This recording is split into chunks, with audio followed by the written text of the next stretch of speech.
gre se za neko tematiko, ki je z področja kmetijstva. Ti poslanci, kar sem seznanjen, nekako pokriva prav kmetijsko področje in to je tisto več kot zanimivo za Brda. Brda vemo, da smo izrazito kmetijsko področje in da se ponašamo z našimi vinogradi in to. In če vsi se znajo boriti za neke ožje interese, nacionalne interese, vsekakor je prav, da tudi mi, Slovenci, Primorci, pa tudi ljudje iz Kolja se tega zavedajo in to zadevo podpirajo, da bomo tem poslancem danes dali vedeti, da ne želimo, da ta rebula postane nekaj globalnega.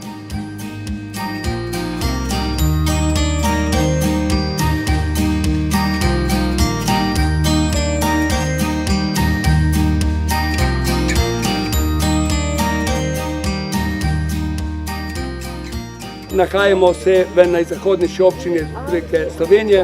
Ta občina je izrazito kmetijska občina, to lahko sami vidite. Tu v Brdih uspeva grozdje belo in rdeče.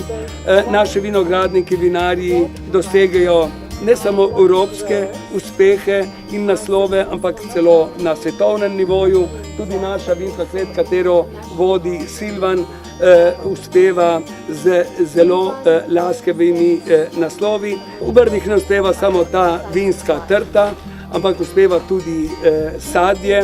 Imamo tudi praznik češenj v Brdih, ki ga obišče 20 do 30 tisoč obiskovalcev, tako da je naš ključni, bom rekel, turistični praznik. Vse dobro in na zdravje in dobrodošli v Brdih.